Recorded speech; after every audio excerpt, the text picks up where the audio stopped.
For knowledge data migration strategies, let's go into setup and I'll show you how you can actually import articles into Knowledge in Salesforce. So if we click on setup to pull up the setup menu and then search for the term import, and you notice here that we've got this option under data called import articles. And it is here that you can go through the process of importing articles into your knowledge base. And so it says here that before you can import a knowledge base, you must first create a CSV file, a properties file, and then a zip file. And you can also get detailed instructions through the help for this page.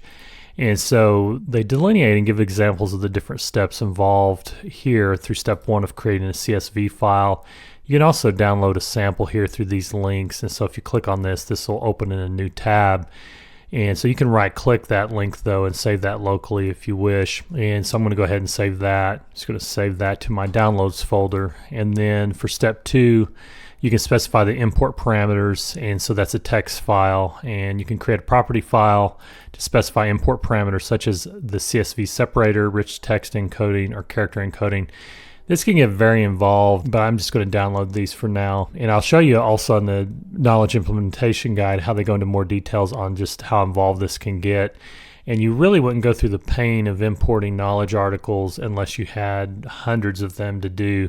If you have just like 5, it's probably easier to just recreate them by hand inside of Salesforce Knowledge. The idea behind this is if you had some sort of large knowledge base or online help system with thousands of articles, and you wanted to mass import those into Salesforce Knowledge, you would go through this process. And I just want to make you aware that this is possible and this is a good migration strategy. So if you see something on the exam related to migrating help articles into Salesforce Knowledge, just know that you can import these through this import articles interface.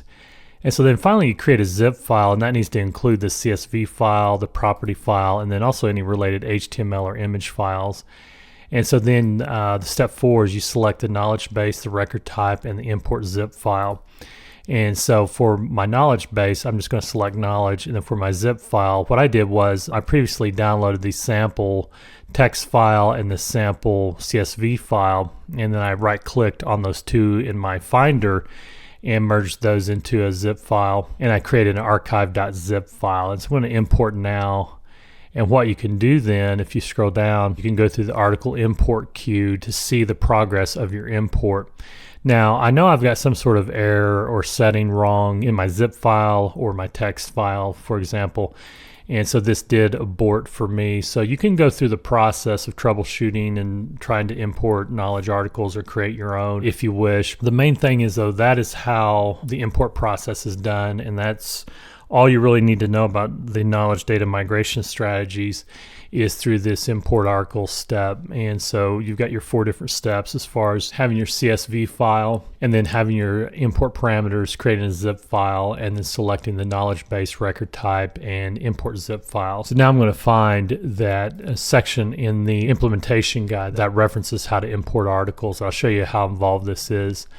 And so it's page 34 is where this starts in the PDF. It's called Import Existing Information into Salesforce Knowledge. I linked to this PDF in the previous lecture. I'll link to it here as well. And it's got these 4 steps that I just showed you in the interface. And then there's a section devoted to each of these that go really in depth. And so if you're curious about how this works and you want to recreate this or do this in your own org, just go through this for help, and that will give you some hands-on experience with importing existing information into Salesforce Knowledge.